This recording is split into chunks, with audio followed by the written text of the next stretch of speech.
you're working with raw materials.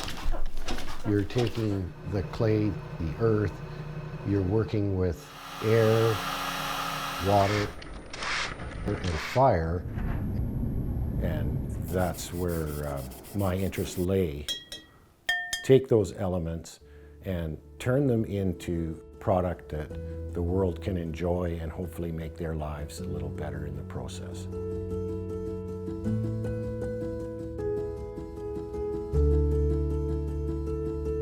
When I'm working on the wheel, it's funny how the clay begins to teach you things. Things like patience, acceptance. When the clay is soft and malleable and you're working on the wheel, it's very flexible material that's responsive to the touch. I quite like that stage because it's a very fluid, motion is happening and things are shaping, and it brings things into existence basically at that point.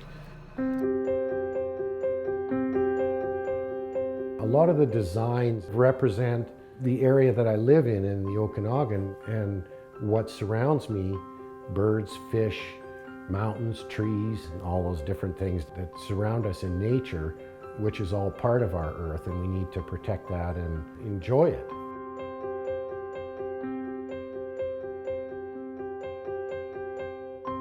The clay that I use, the earth has taken millions of years to water and time and weather and so forth, has worn down rocks, feldspanic rocks, granites, etc., to create the clay that I work with.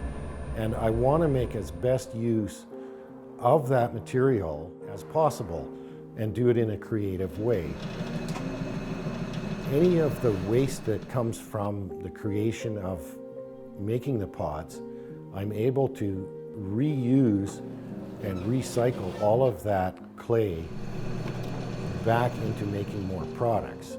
And I like the sustainability of the fact that I'm not wasting anything. Most all of the clay that I use does get put back into the system and gets reworked by wedging and kneading and slaking down, and there's ways of recycling the clay so it is usable again. Add more water.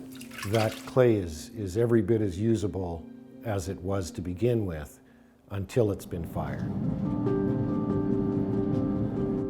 Once you glaze it and you put it into the kiln and you heat it up and you fire it, that process is generally 12 to 16 hours, another couple of days to cool down, and then you get to see your creations as a finished product.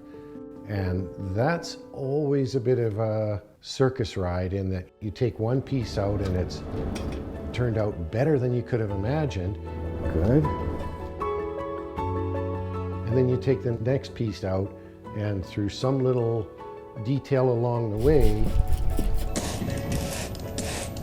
it has a flaw in it. So 1 minute you're on top of the world, and the next minute you're kind of thinking, oh, what happened here?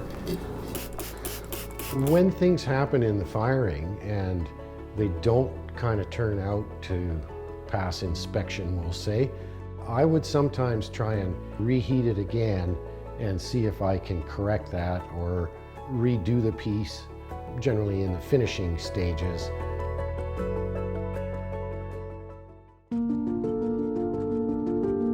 The high temperature gas kiln, it's a downdraft kiln where the flames come in the bottom, go up, hit the roof of the kiln, and then get drawn back down to the floor.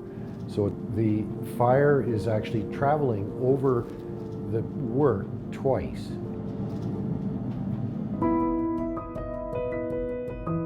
I'm happy with this piece. I'm very happy with the transition of the blacks and grays and white. The way that it's crackled where the slip was bigger in this area is fabulous. But this still has to be cleaned a bit more before it goes to the showroom. I moved to Naramata in 1995 and reestablished my studio here from Victoria. It's nice to have a retail space where the public can come in, mostly during the summertime is when I'm open daily, and view the work, and then if they have any questions about it, I'm able to answer those. but the mountains and the trees and the surroundings that we all have here in the Okanagan Valley, and show them around and give them a little better idea as to what all is involved in the process of making pottery and creating from the earth and having a sustainable product that can be used over and over again for many years and then potentially passed down to their family and used or enjoyed as time goes by. I've always tried in my life to express the sustainability, and James does that in his work by making pots that are very durable, that are timeless in their design. I try to bring my own personality into each piece of work through the hand-making process of creating it. I like to kind of think that my life is being recorded in my work because I spend my whole life making it. It's kind of a record of my daily existence, and I like to share that with the world.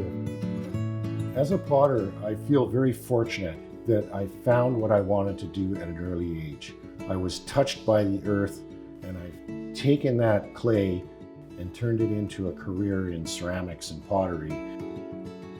Doing something that you love every day on a daily basis and feeling like you're making a product that contributes to the world at large and makes the human experience better along the way is a great honor for me.